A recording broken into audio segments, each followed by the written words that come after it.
Boa tarde a todos, estamos ao vivo, Marcos Schottges, aqui com o Epoch Times Brasil, epochtimes.com.br.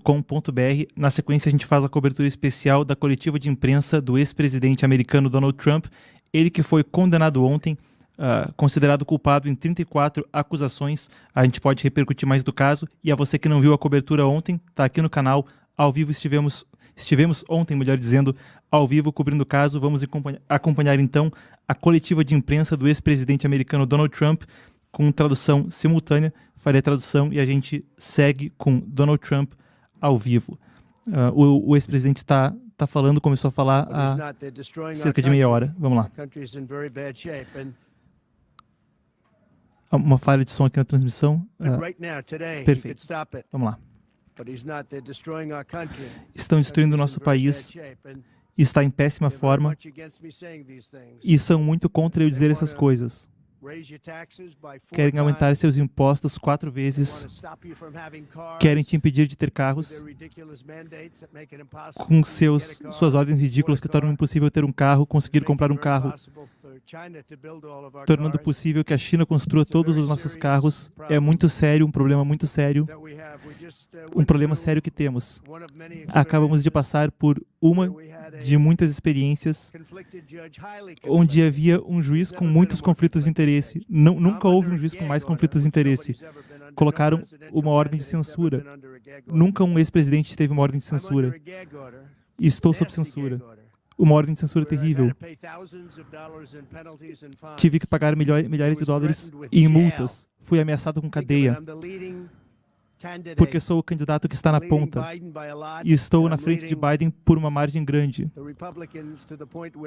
Os republicanos, ao ponto em que já acabou, eu sou a principal pessoa para ser presidente e estou censurado.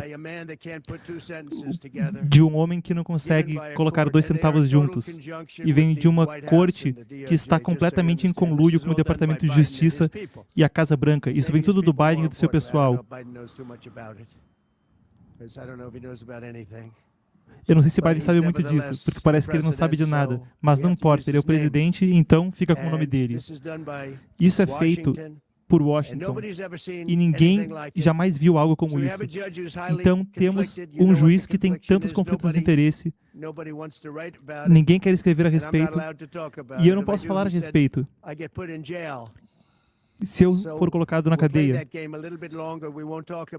então vou tornar esse jogo um pouco mais comprido.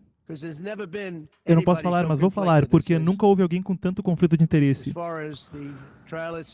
Quanto ao próprio julgamento, é muito injusto. Não podemos usar nosso especialista eleitoral. Vocês viram o que aconteceu. Estavam sendo literalmente crucificados por esse cara. Parece um anjo, mas é um diabo. Parece um homem tão gentil, a não ser que você tenha visto ele em ação. E uma certa testemunha que passou pelo inferno. E quando nós queríamos fazer as coisas, ele não nos deixaria fazer essas coisas. Mas, quando o governo queria alguma coisa, então conseguiam tudo que queriam. Foi um julgamento manipulado. Nós queríamos outra jurisdição, onde teríamos um julgamento justo. Nós não conseguimos. Nós queríamos outro juiz, um juiz que não tivesse conflito de interesse. E, obviamente, não conseguimos isso. Ninguém jamais viu algo assim. Nós tínhamos um procurador fracassado. O crime gigantesco em Nova York, era isso que ele tinha que estar olhando. O crime gigantesco em Nova York. Ontem, no McDonald's, você tinha um homem entrando com um machado. Dá para imaginar um machado sendo utilizado numa loja onde estão comendo e o crime está atroz. E estavam vendo um julgamento no que chamam de crimes. Estão falsificando registros de negócios. É só uma pequena ofensa. Mas quando dizem falsificar, parece horrível. Sabem o que falsificar registros contábeis significa? Falsificar registros de negócio. Parece bem, não é? significa que eu paguei um advogado totalmente legal, gastei com um advogado uma questão legal, e então um contador, sem meu conhecimento, mudou essa classificação num livro. Quanto a uma mulher com quem eu não tive relações, ela depois. Então, paguei um advogado é uma questão legal na contabilidade. Não é quanto à construção, não é quanto a outra coisa. É uma despesa legal. Essa é a tal falsificação. E eu disse, do que mais você vai chamar? Do que mais você chamaria? Eu queria depor. E eles disseram, não deponha, porque assim que você depuser, eles vão te pegar por alguma coisinha que você falou um pouquinho errado. Eu não ligava, eu queria depor. O juiz deixou eles entrarem em tudo que era coisa, em tudo que eu já fui envolvido, independentemente desse caso. É a primeira vez que vemos isso. Você poderia entrar em toda e cada coisa que já fiz na vida. Ele foi um menino mau aqui, foi um menino mau ali.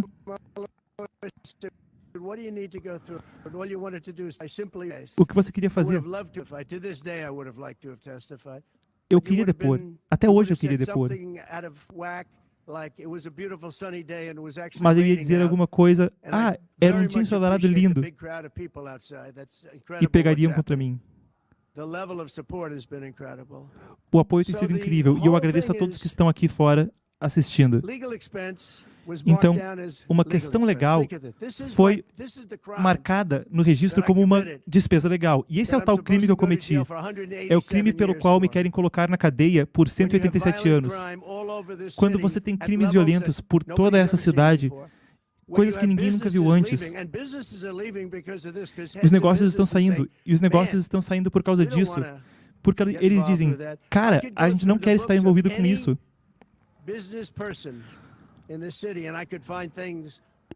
Eu poderia falar com qualquer pessoa de negócio nessa cidade e achar coisas que, em tese, ei, vamos acabar com ele, vamos destruir a sua vida.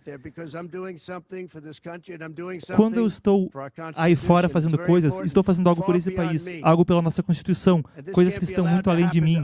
Então, ora, isso não pode acontecer com outros presidentes, nunca deveria ser permitido que acontecesse no futuro. Mas isso está além de mim, isso é maior que Trump, isso é maior que a minha presidência. E o povo entende, porque eu acabei de ver uma pesquisa que acaba de sair. Foi a primeira que saiu, foi feita ontem à noite, logo após o veredito, onde estava 6 pontos na frente. 6 pontos na frente, uma liderança substancial. Talvez outra postagem venha e diga algo diferente. Mas o público entende. O público entende o que está acontecendo. Isso foi uma fraude. Foi um julgamento manipulado. Não deveria ser naquela alçada, não deveria ser aquele juiz. Deveriam ter nos permitido ter um especialista eleitoral conosco. Nós tínhamos o melhor especialista, o mais respeitado da Comissão de Eleições Federais. Ele deveria depor, ele estava esperando para depor. E quando era hora dele depor, as pessoas protestaram. E o juiz tirou ele, disse que ele não podia depor. Ele, na verdade, disse, você não pode depor. Nem tinha a ver com o julgamento. Nem sabe porque não é uma questão federal. Ora, todo mundo sabe disso. Isso não ajuda. Então ele não pôde depor, outras pessoas não puderam depor. E essas pessoas, eles puderam utilizar pessoas com cunho malicioso e nunca nada jamais acontece que eles saibam. Então usaram falácias, tantas falácias quanto puderam, e nem tinha a ver com o caso, isso tinha a ver com política. E sabe, é o timing que aconteceu, foi perfeito. Esse caso já estava morto. Todas as agências governamentais e cortes governamentais já haviam largado esse caso. Juristas altamente renomados já tinham largado esse caso. Quanto a eleições federais, já haviam descartado esse caso. E é sobre isso, é sobre eleições federais. E os especialistas nem puderam olhar. Então, levaram isso para a jurisdição de uma cidade para falar sobre eleições federais. E Washington largou o caso, todo mundo largou o caso. Cy Vance largou o caso. Então, quando o procurador Bragg veio, ele disse: ora, esse é o caso mais ridículo que eu já vi. Ordens de censura. Isso é essencialmente uma das piores pessoas que eu já vi, em todos os tempos, para depor. É o caso mais maluco que eu já vi. Isso é o que Bragg está fazendo, o procurador. Então, quando eu me candidato à presidência, eles decidem reviver esse caso e pegam um juiz, Marchand, que foi responsável por outro caso que também era arranjado, que destruiu a vida de pessoas, a vida de um homem muito bom, que já foi à cadeia uma vez. Então colocam ele na cadeia de volta porque disseram que ele mentiu. E ele não tinha mentido. Ele não lembrava de uma coisa, aquele homem, e ele foi para a cadeia por isso. Eles o destruíram. Ele esteve comigo por muitos anos. Era um homem honesto, um homem honrado. E se você for ver o que ele fez, o que ele supostamente fez, nunca aconteceu, nunca houve algo assim. Era quanto à educação de seus netos. Ele não falou que tinha um carro, que tinha 2 carros. Eu me pergunto quantas pessoas aqui têm carros que custam tantos dólares. Você tem que dizer isso, mas quer dizer, provavelmente quase ninguém fala a respeito disso. Eles pegaram esse homem e destruíram esse homem, mas o colocaram na cadeia de novo porque ele não queria depor, porque eles não queriam que ele depusesse. Eles não queriam que ele depusesse, é por isso que ele foi para a cadeia. O colocaram na cadeia 2 vezes. Ele já tem 77 anos. E normalmente eu diria que isso é um cara idoso. Mas eu não me sinto como um idoso. Ninguém nunca diz isso sobre mim. Eu gostaria que eles dissessem isso. Ora, temos que ter um pouco de pena desse homem. Não falam isso de mim. Eu acho que é melhor para mim. Eu fico melhor desse jeito mesmo. Mas colocaram aquele cara 2 vezes na cadeia.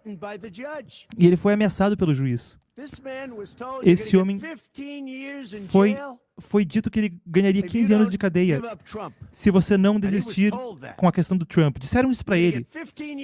Você vai ficar 15 anos na cadeia. E ele fez um acordo porque ele não queria passar o resto da sua vida na cadeia. E disseram isso para ele viciosamente. Disseram isso de forma terrível para ele. Você pode ir por 4 meses, 5 meses, ou você pode ficar por 15 anos na cadeia. Então vamos fazer um acordo. Quem não faria isso? Fizeram esse acordo. E é horrível. Há todo um grupo de pessoas quanto a isso, e é tão injusto. Destruíram a sua vida. Tantas outras coisas. Bem, se você olhar... Bom, o distrito não queria trazer o caso à tona. Ninguém queria lidar com o caso. Então, sabe quem queria trazer o caso? Sabe quem não queria trazer esse caso à tona? O Bragg, o procurador. Mas então ele trouxe. E ele tentou fazer que era um outro caso. Não que era uma questão contábil. De novo, se eu escrevesse e pagasse um advogado, e por sinal, isso era um advogado muito bem qualificado.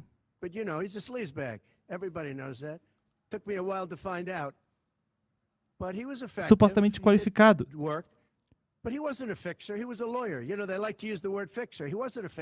Esse cara não era um ajustador, ele era um advogado. Então, ele entrou em apuros não por causa de mim, mas porque ele tinha alguma coisa a ver com gorjetas e ele ter emprestado dinheiro. Está com uma falha no áudio da transmissão original, pessoal. A gente está recebendo picado. O áudio voltou, perdão. Então, ele fez o acordo porque ele queria se livrar. Eu vou pegar um acordo e vou me livrar. E queriam que ele fizesse um acordo com o distrito. E eles escreveram o pior relatório que eu acho que eu já vi sobre qualquer ser humano, tirando o relatório que foi escrito sobre James Comey pelo inspetor-geral. Escreveu um relatório que foi terrível. Esse era possivelmente pior. O Distrito do Sul, e o juiz disse, não podemos usar o relatório. Não nos deixaram usar o relatório, que era sobre o homem. Quando ele se colocou em apuros, por um motivo muito simples, porque ele esteve envolvido em emprestar muito dinheiro, fez algo errado com os bancos, não sei se aconteceu. E além disso, ele desistiu de 3 coisas nas quais ele disse que não era culpado.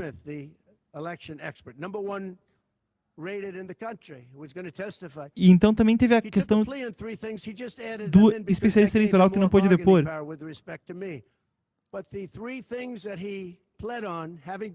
Mas as 3 coisas que esse depoente fez acordo quando se tratava de mim e das eleições não eram crimes, não eram crimes.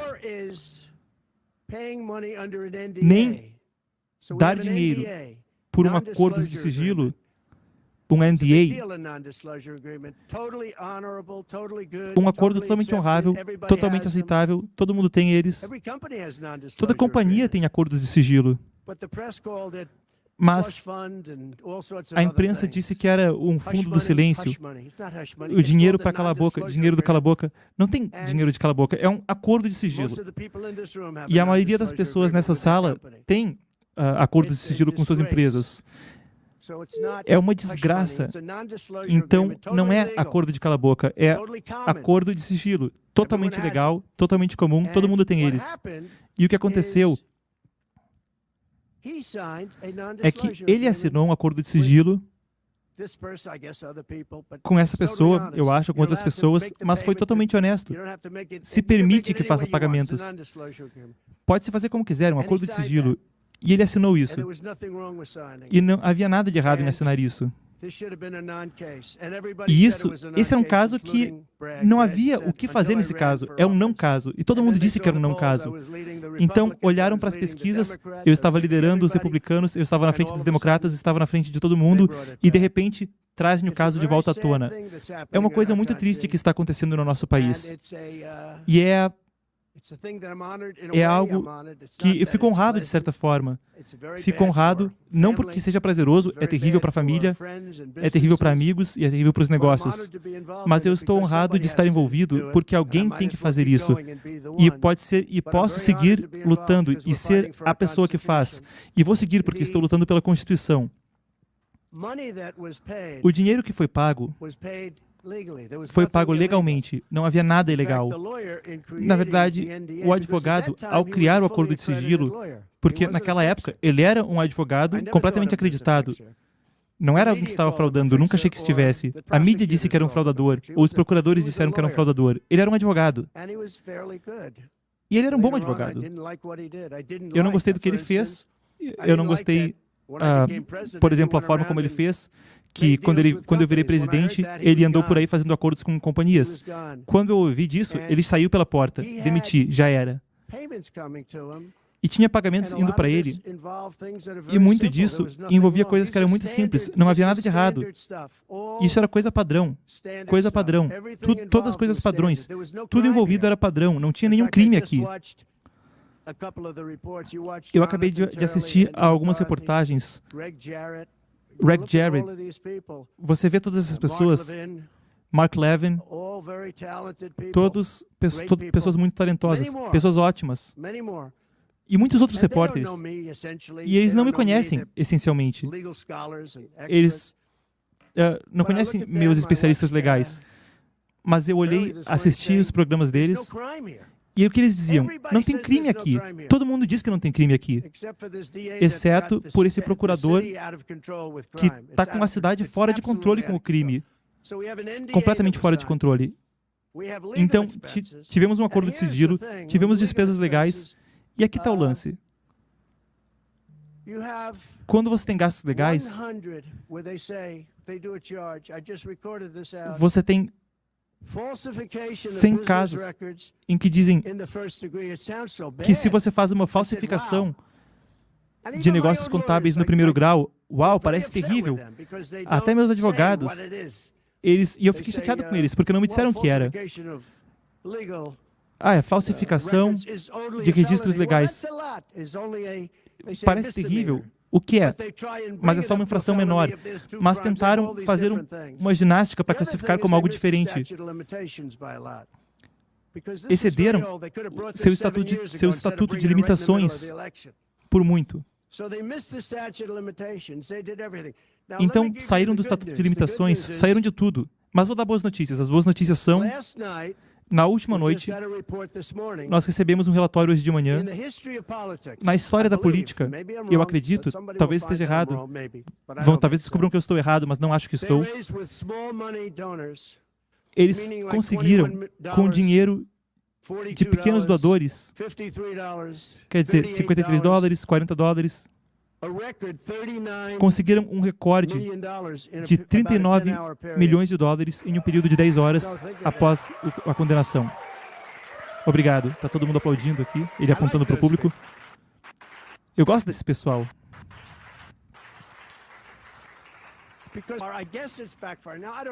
Houve uma falha no áudio. Voltou agora a transmissão. Eu não sei, eu quero ganhar isso de forma legítima. Não porque as pessoas fizeram coisas estúpidas ou que não deveriam ter sido feitas. Eles não deveriam ter aberto esse caso. Estavam dizendo hoje de manhã, é um caso que não deveria ter sido aberto. Eu vi a Jenny McCarthy falando, esse é um caso que nem deveria ter começado. Ouvi hoje de manhã. E todos dizem isso. Todo especialista legal está dizendo isso. Todo grande jurista está dizendo isso. Outra coisa, outra pesquisa saiu, acabou de sair uma pesquisa, eu não sei, mas que eu saiba, uma pesquisa acabou de sair. O Daily Mail está dizendo, alguém aqui leu o Daily Mail? Eu gosto deles hoje. O Daily Mail acabou de vir com uma pesquisa e disseram que o Trump está liderando por 6 pontos nas últimas 12 horas. 6 pontos, desde que isso aconteceu. Quem diria que isso aconteceria?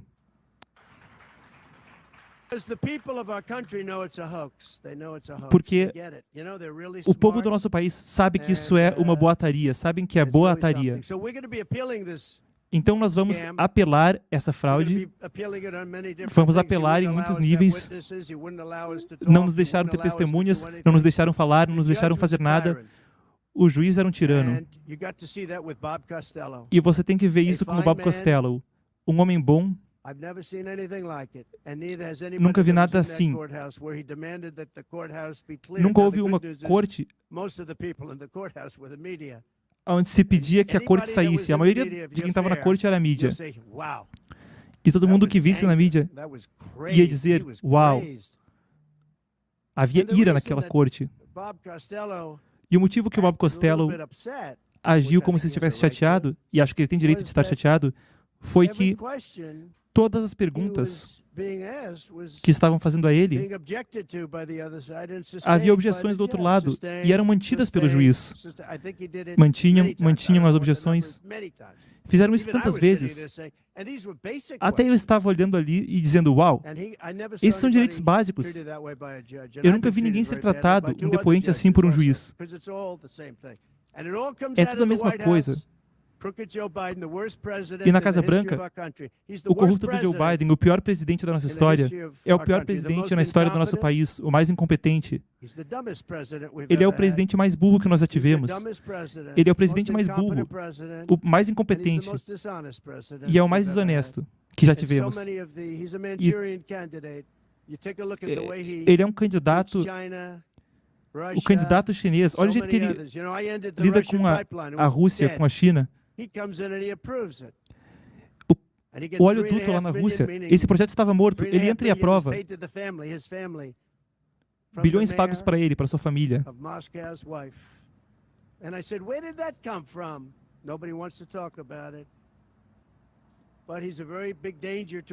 Ele é um grande perigo para o nosso país.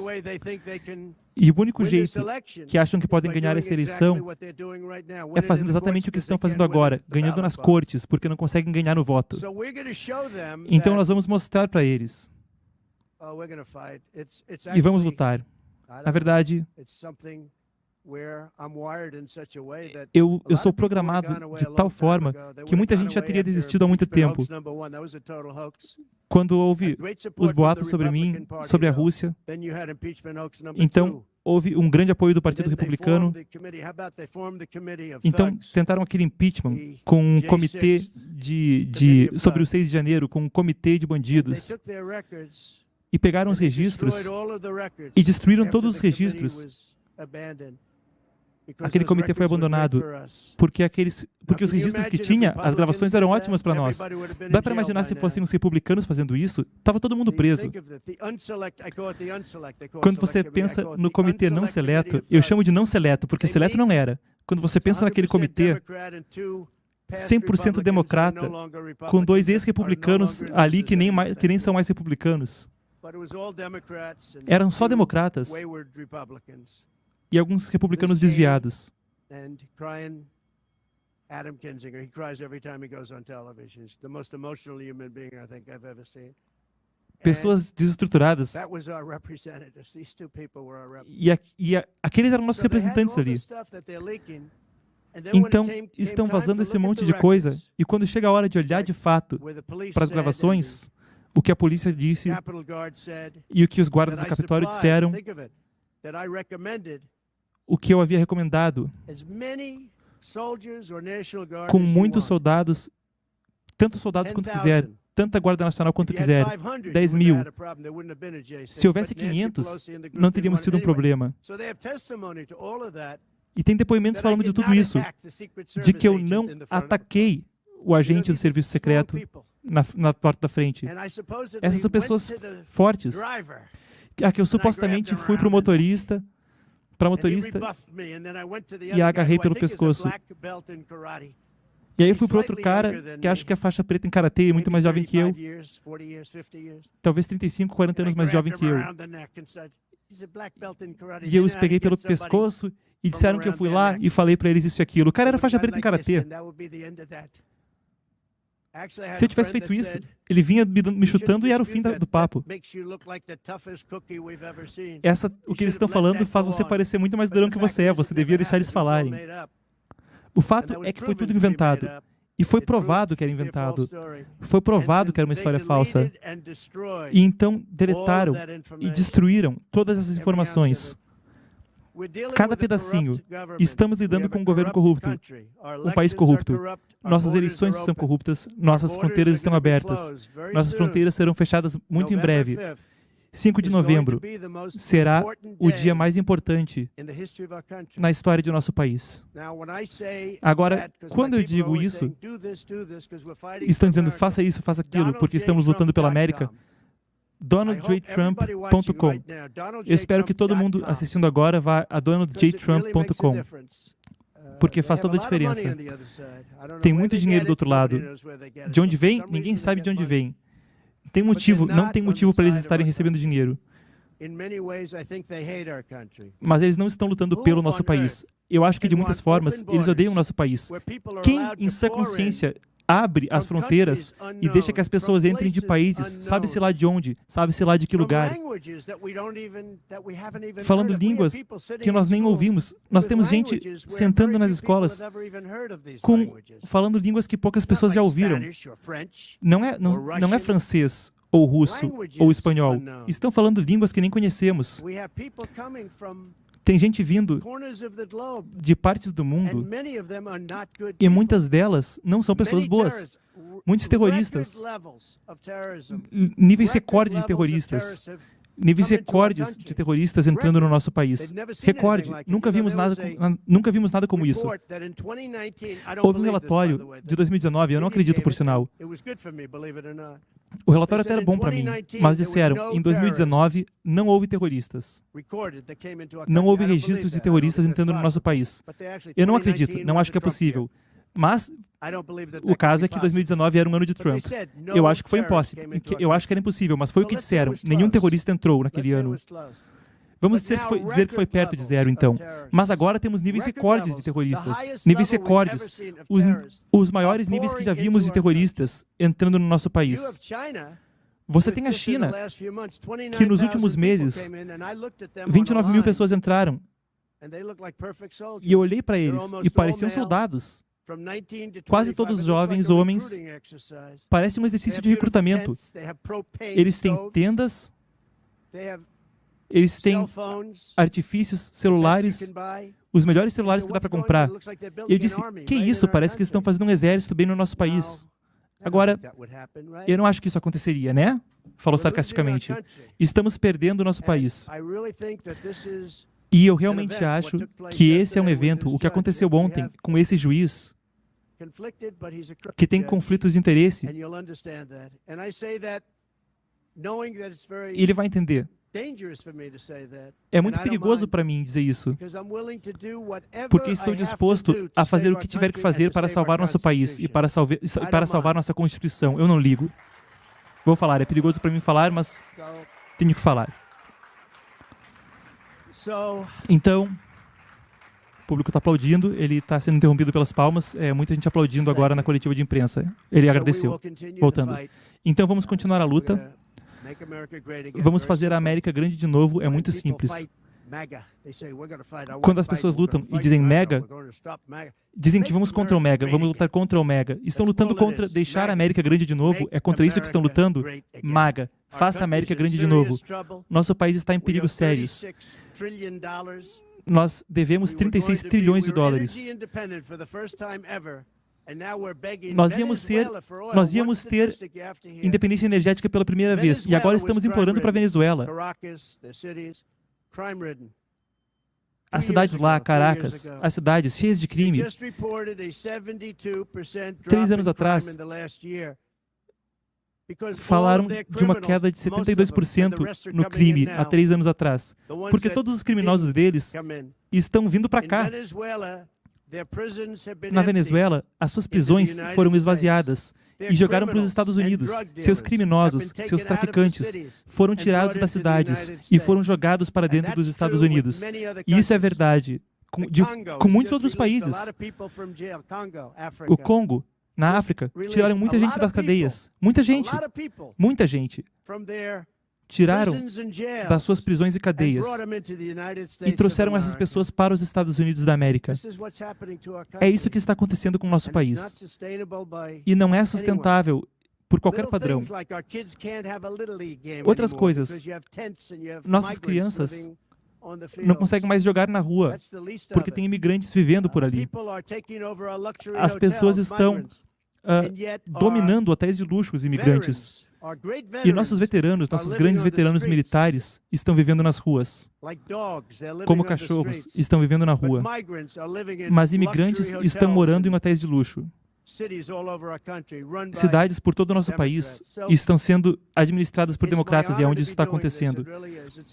Então é uma honra para mim estar fazendo isso. É uma coisa desagradável, para ser honesto, mas é uma grande, grande honra. Eu vou fazer o que tiver que fazer. E o apoio, é o que eu falo, 39 milhões de dólares. O apoio tem sido inacreditável, estamos liderando por 6 pontos. E ganhamos tanto no último mês, porque todo mundo está vendo que foi um julgamento arranjado, um julgamento fraudado. Vou fazer a América grande de novo. Nós vamos fazer ela melhor do que jamais foi.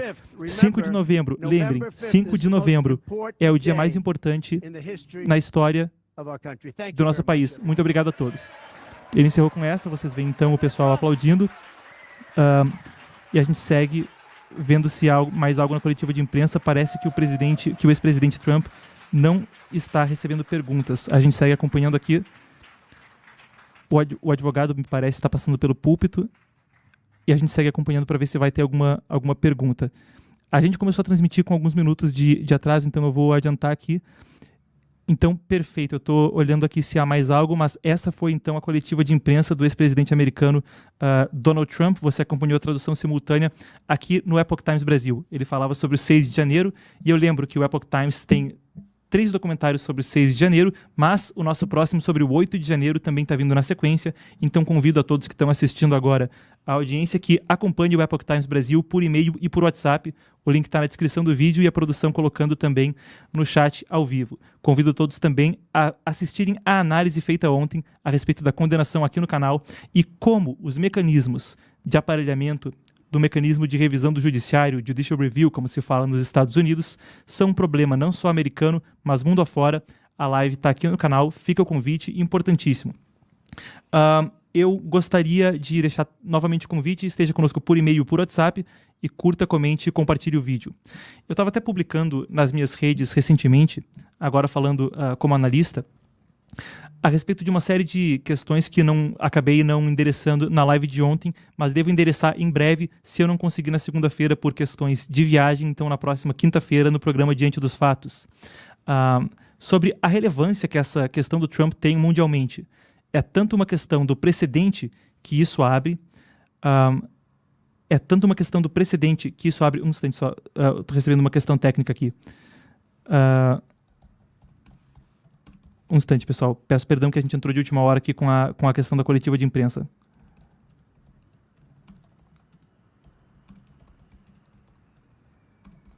Perfeito. Mas algumas questões que me escaparam à análise ontem à noite. Ora, tem questões internacionais que eu devo analisar na sequência nos próximos dias.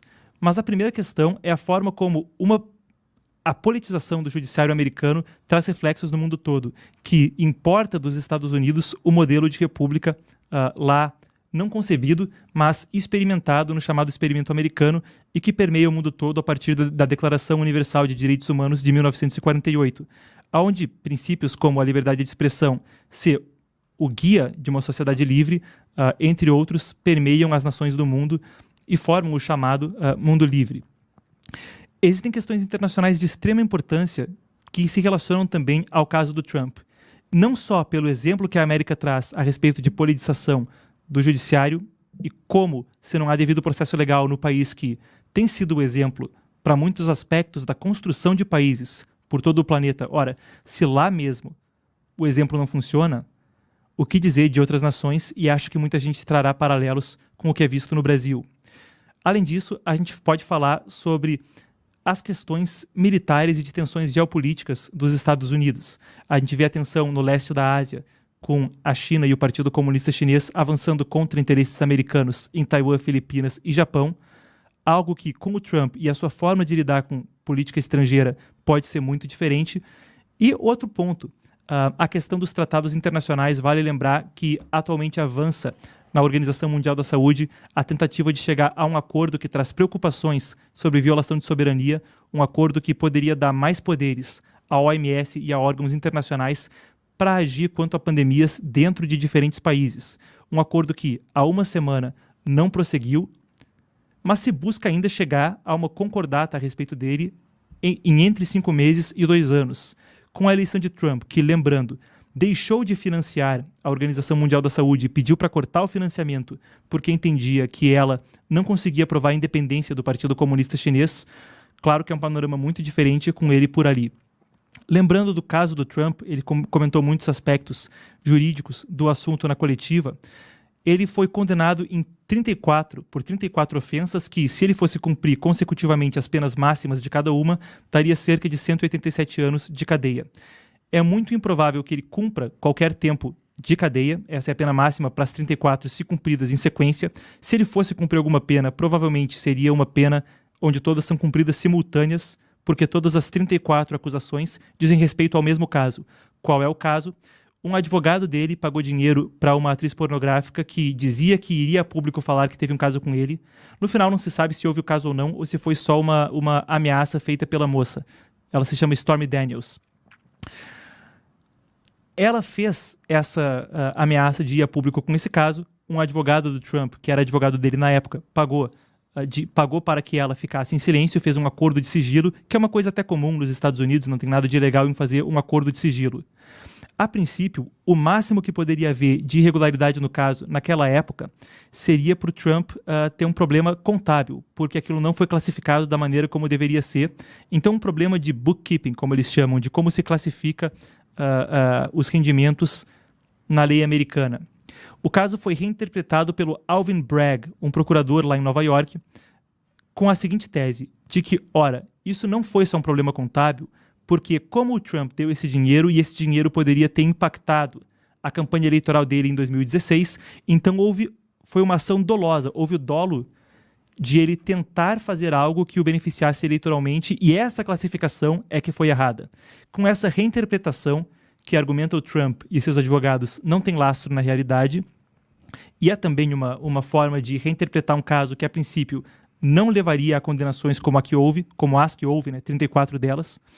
A partir dessa reinterpretação é que vem essas condenações a ele.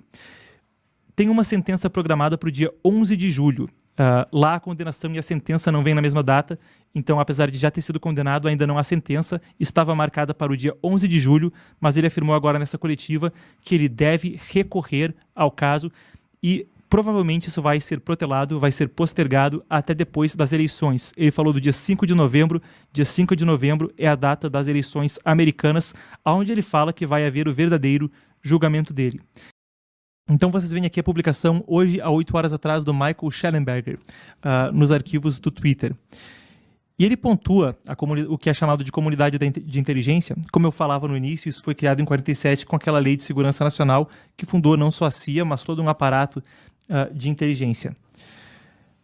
Ele fala que esse esforço entre 2021 e 2022 incluiu diversos membros dessa comunidade de inteligência para, nas palavras dele, um esforço para dominar a política, o sistema, né, de gestão de conteúdo do Twitter. Existe uma empresa chamada Aletheia nos Estados Unidos. Ela é uma empresa de consultoria sobre uma série de questões que incluem segurança cibernética, etc. Mas qual que é o problema? É que chegando aqui embaixo, a gente vai ver que há laços dessa empresa com essa moça aqui. Ela se chama... Tá meio pequena a minha tela, deixa eu aumentar para vocês. Aí, acho que vai ficar melhor para o público ver agora. Essa moça... se chama Nina Jankowicz. Ela foi listada como uma pessoa que tem relação com membros da comunidade de inteligência e mesmo que já participou como oficial do Departamento de Segurança Interna, o Department of Homeland Security, que é uma das agências do governo americano. Ela também é autora desse livro chamado How to Lose the Information War, Como Perder a Guerra de Informação, e fala de Rússia, fake news e o futuro do conflito. A gente precisa introduzir aí alguns conceitos que vão nos ajudar a entender essa história. Mas a gente passa também por uma outra senhora chamada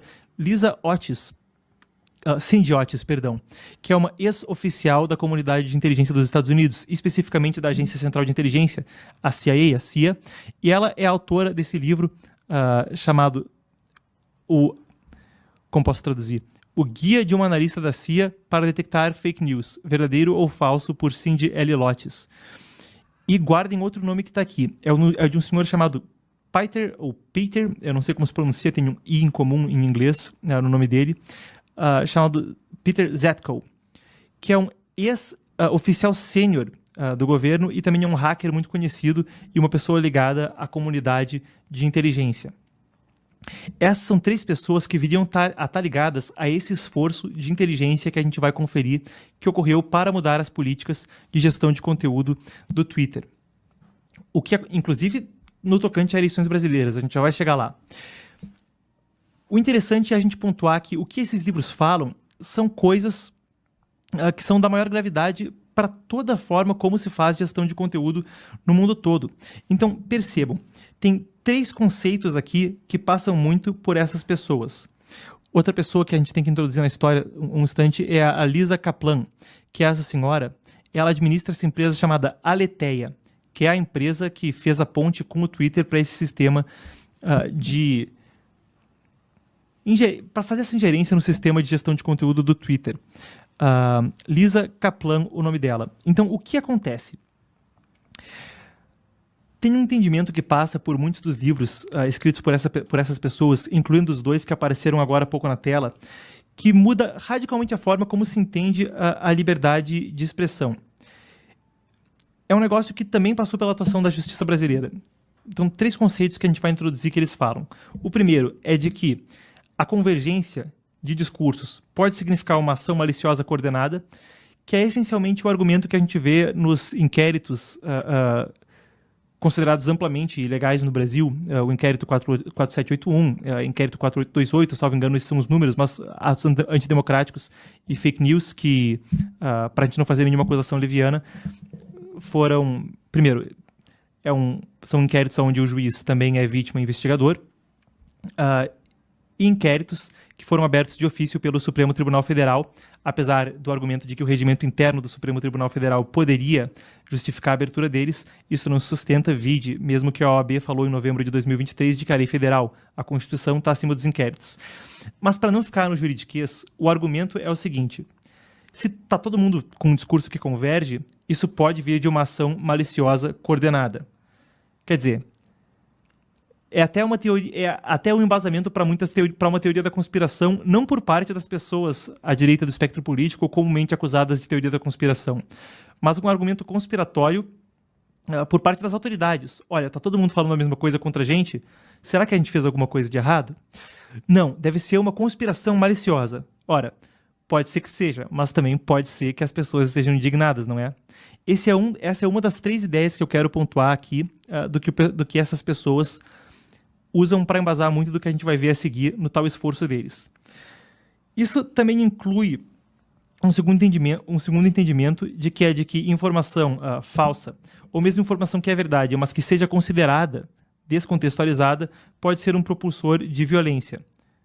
Isso a gente viu bastante no Brasil.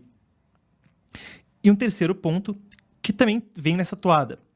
Uma retórica progressista onde você classifica pessoas à direita do espectro político, ou a toque de caixa, né? Mas não necessariamente pessoas à direita do espectro político, mas você classifica certos grupos como terroristas domésticos, ou você classifica opiniões pessoais que não estão em conformidade com um determinado discurso, normalmente um discurso progressista, mandão e autoritário, a toque de caixa como opiniões perigosas.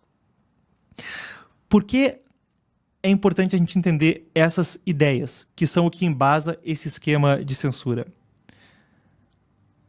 Muitas dessas agências não poderiam agir supostamente contra alvos civis. Ou são agências que não poderiam aplicar isso contra pessoas que estão só opinando.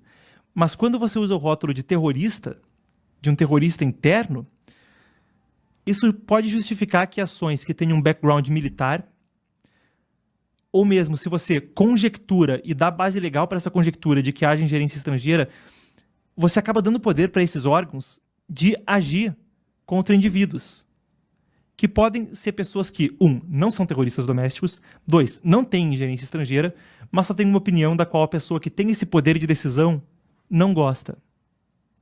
Não é? Agora, quando a gente chega no Brasil, veja, um e-mail interno do Twitter em 4 de agosto de 2022 fala que essa mesma empresa, pautada por essas mesmas ideias, a Aletheia, Lisa Kaplan, Nina Yankowicz, Cindy Otis, Peter Zatko, as pessoas com as ideias que a gente descreveu a live toda e que tem perpetrado essas ações dentro do Twitter, veja só, em 4 de agosto de 2022, o Yoel Roth, que é uma das pessoas nos altos escalões do Twitter, disse a um colega em e-mail que a Aletheia estava providenciando serviços para nós com mais de 50% de desconto para uma análise de misinformation, não é exatamente desinformação, mas de má informação, informação falsa, no Brasil, justamente no período eleitoral. A Kaplan, aqui nas palavras do Schellenberger, aponta a ameaça de má informação, a instabilidade política no Brasil. Alguns meses depois, em julho de 2022, o Twitter contratou a Aletheia para ajudar no aconselhamento com a gathering, com a coleta de fatos e análise de má informação e desinformação e ameaças relacionadas à eleição de 2022 no Brasil. Isso somado ao ecossistema que a gente viu da justiça brasileira na eleição de 2022, trazem muitas preocupações, de uma diversidade de ordens. Primeiro, as ordens de monitoramento à margem do devido processo legal que foram expostas nos arquivos do Twitter anterior. Depois, a forma como houve censura prévia e como o Twitter recebeu ordens que, à margem da lei, pediam censura prévia. Ao que me recordo dos arquivos do Twitter no Brasil, pediam censura prévia e monitoramento com base em hashtags, etc. Então, é um ecossistema que liga esses pontos. É muito interessante que o Schellenberger pontua uma entrevista que eles fizeram com um analista sênior de inteligência que trabalhou por décadas tanto com as Forças Armadas Americanas e com a comunidade de inteligência, se a operação da Aletheia parecia com uma operação de informação clandestina. Eu vou ler o parágrafo para vocês. A pessoa riu. Você acabou de decifrar. DARPA está no padrão. DARPA significa Defense Advanced Research Projects Agency. mas que é uma agência do complexo de inteligência americano. A pessoa riu. Você acabou de decifrar. DARPA está no padrão. Existem pessoas que estão profundamente encobertas, que são conhecidas da CIA e que vão para a DARPA. Elas assumiram um manto de que não estão mais alinhadas com aquele mundo. Tentam se retratar como separadas e distanciadas. Isso fica a seu favor, mas ainda estão dentro, ou seja, ainda com laços da comunidade de inteligência, agem como se estivessem livres, leves e soltas nesse mundo. Então, ele pontua, né, esse analista de inteligência com quem eles conversaram, que grupos de fachada intermediários ou pessoas recortadas são o bread and butter, são o pão com manteiga, né, são a base de operações clandestinas e tem sido desde a Segunda Guerra Mundial. E fala de exemplos na Ucrânia, leste europeu e Primavera Árabe, com desinformação, censura e manipulação. Segundo Schellenberger escreve, os esforços do Zetko, o cara que colocou a tal da Aletheia para dentro do Twitter, para compartilhar informação com agências de inteligência e trazer o Aletheia Group, a Aletheia, que era ligada à comunidade de inteligência, podem ter sido uma operação deliberada pela comunidade de inteligência para entrar e infiltrar o Twitter. Isso é a conjectura do Schellenberger com base na opinião, nesses fatos e na opinião desse expert que foi consultado por eles. Vale a pena a gente relembrar essa matéria, que foi uma live que até teve bom público aqui no canal. Publicada também no site do Michael Schellenberger, mas dessa vez por um jornalista brasileiro, o David Agape, que também é um dos coautores dos arquivos do Twitter para o Brasil. E ele fala sobre uma série de reuniões entre o TSE e o FBI que aconteceram a partir de 2017. E ele fala do complexo industrial da censura no caso brasileiro. Então, vale a pena a gente pensar que muitas das ideias que circulam ali estavam, além da Aletheia estar consultando com o Twitter especificamente para as eleições brasileiras, muitas dessas ideias também penetraram o imaginário das autoridades brasileiras via contato com o FBI. Vale a pena a gente conjecturar a respeito disso a partir dessas reuniões que aconteceram entre o FBI e o TSE. Então, desde o meio de 2017, haviam expressões sobre a preocupação de uma repetição de 2016, a eleição de Trump e a forma como ocorreu, segundo eles. Então, em dezembro de 2017, eles começaram esse intercâmbio. Talvez eu faça alguma confusão com as datas, mas o grosso da informação é esse. Desde final de 2017 ou início de 2018, há um intercâmbio entre oficiais do FBI e oficiais do TSE. E é razoável a gente pensar que muitas das ideias que a gente viu nessa última reportagem do Schellenberger tenham penetrado profundamente o Brasil, porque o que a gente viu foi precisamente a adoção delas, não é? A ideia de que ideias confluentes não são orgânicas, mas tendem a representar um padrão ameaçador, a ideia de detecção precoce disso e de formas...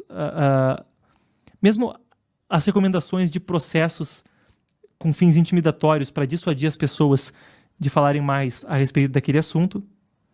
Uma coisa que supostamente seria utilizada para combater atores maliciosos, mas que, na minha análise, acaba infringindo inevitavelmente na liberdade de expressão e acaba incidindo em uma censura prévia que evade esse rótulo, porque vem através da intimidação.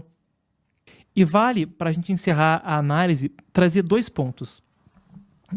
Um deles é o de que quando a gente passa pela matéria do PL 2630, o tal do chamado por alguns de PL da censura, por outros de PL das fake news, essas ideias permeiam profundamente esse projeto de lei,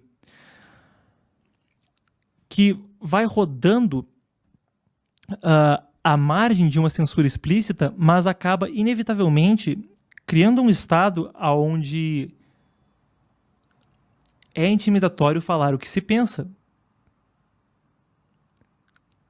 Ou cria um ambiente regulatório tal que fica muito complicado para as próprias empresas permitir o discurso. Então as autoridades se furtam de impor censura explícita, mas conseguem terceirizar com uma regulação burocrática e um texto pesado às plataformas uma responsabilidade com a qual elas não conseguem arcar e elas acabam tendo que censurar muito mais do que seria razoável. Então é um cenário absolutamente preocupante, no meu parecer, que vem ali. Claro que existem preocupações legítimas de como lidar com pessoas que estejam espalhando de propósito informação maliciosa. E eu que passei uma boa parte do meu período como jornalista traduzindo e noticiando a respeito de China comunista, ora, é absolutamente preocupante a forma como há esforços por parte do Partido Comunista Chinês, por exemplo, para ter ingerência no ambiente eleitoral estrangeiro ou desinformar para avançar fins geopolíticos. E é legítimo que a gente se preocupe de pessoas em ambos os lados do espectro político fazendo isso. Agora, essa forma tende a fazer com que burocratas não eleitos, que têm sim uma posição política e é sim progressista, em uma boa parte dos casos, tenham a possibilidade de censurar a oposição a toque de caixa, sem passar por Congresso ou por crivo do público, o que fere frontalmente a primeira emenda da Constituição dos Estados Unidos e, me parece, o artigo 5º da Constituição brasileira também. Impondo pela intimidação e pelo conluio entre setor público e privado, que não pode, senão, ser chamado de complexo industrial da censura, uma forma até mais nefasta de tolher o discurso de cidadãos comuns ou mesmo de jornalistas, meus companheiros de profissão.